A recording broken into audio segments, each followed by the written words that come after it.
So hi guys, welcome back to my new video.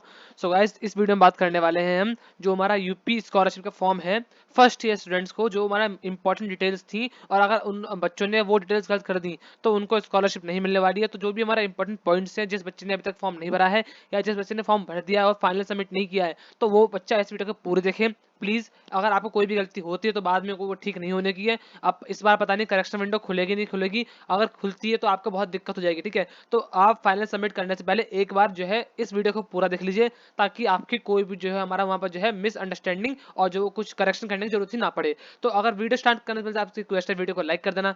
कोई doubt हो नीचे comment section में पूछ सकते हो, और चैनल को सब्सक्राइब कर लो, बिकॉज ऐसे ही हेल्पफुल और इन्फॉर्मेटिव वीडियो जो है हमारे चैनल पे फ्यूचर में आती रहेंगी। तो चलिए शुरू करते हैं वीडियो को। तो यार, जो मैं इस समय वेबसाइट पे हूँ वो है KNIT सुल्तानपुर, उसकी वेबसाइट पे हूँ।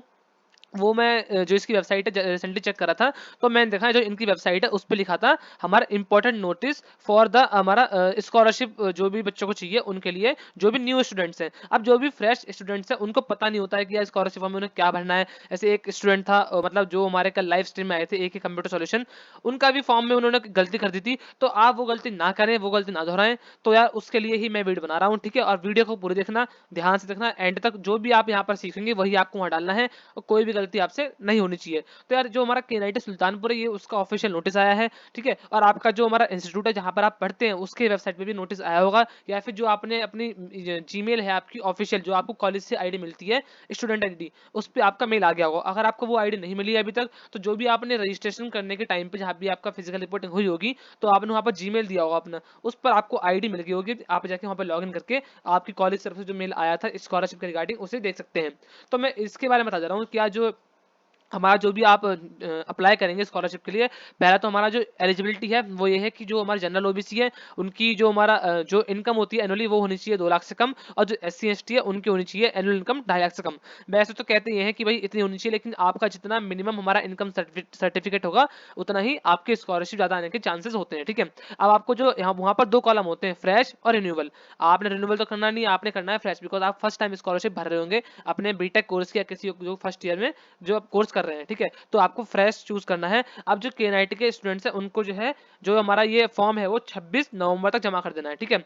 और वैसे तो जो हमारा ऑफिशियल डेट है वो 3 दिसंबर तक की है। 3 दिसंबर तक आप अपने कॉलेज में कभी भी फॉर्म जमा कर सकते हैं फाइनल सबमिट। लेकिन जो KNIT सुल्तानपुर में, उसमें आपको फॉर्म जो है हार्ड कॉपी जाके खुद जमा करनी पड़ेगी, ऑनलाइन नहीं भेज सकते। आपको खुद जाके कॉलेज में जो है कॉपी जमा करनी पड़ेगी 26 नवंबर तक, ठीक है।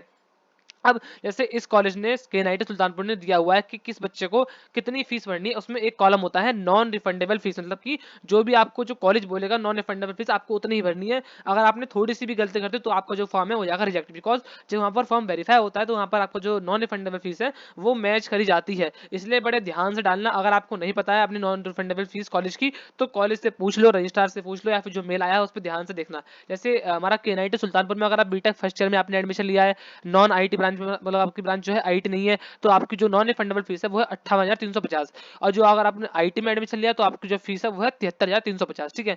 अगर आपने सेकंड ईयर में एडमिशन लिया है IT ब्रांच को छोड़ के किसी ब्रांच में, तो आपकी फीस है 57,000 रुपए। अगर आपने IT ब्रांच में लिया है सेकंड ईयर में लेटर एंट्री से, तो आपकी 72,850 फीस है, ठीक है। और यहाँ पर जो है और आपको जरूरत नहीं है, बिकॉज वो सब जो है थर्ड और फोर्थ ईयर के दे रखी है, ठीक है। अगर आपने M.Tech में लिया है फर्स्ट ईयर में, तो आपकी 53,350 फीस है। आप देख लीजिएगा आपका कौन सा कोर्स है और आपकी कितनी फीस है।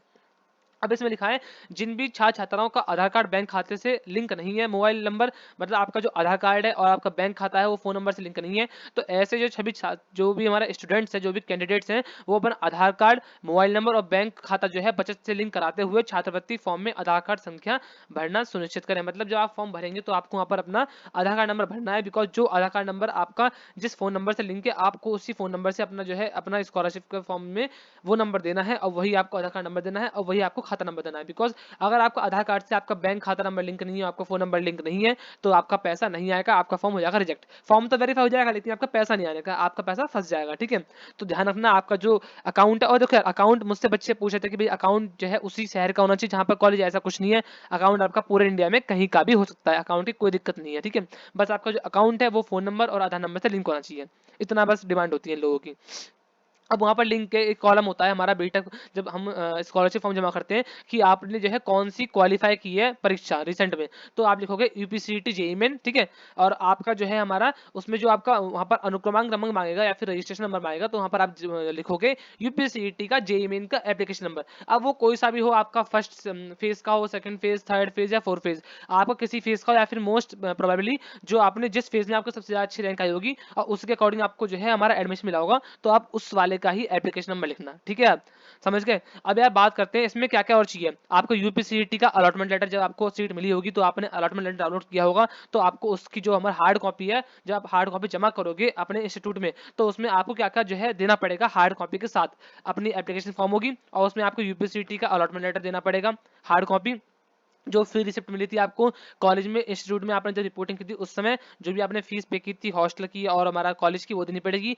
10th-12th के मार्कशीट उनकी फोटोकॉपी, और क्वालिफाइंग मार्कशीट, जो भी आपने भी मार्कशीट, जो भी हमारा आपका जेईई मेन क्वालिफाई किया था उसकी मार्कशीट जो भी आपको मिली थी, income certificate with verification, caste certificate with verification. अब जो कास्ट सर्टिफिकेट जो है वो ओबीसी एससी एसटी का होता है, जनरल वालों का नहीं होता, ठीक है, ध्यान रखना।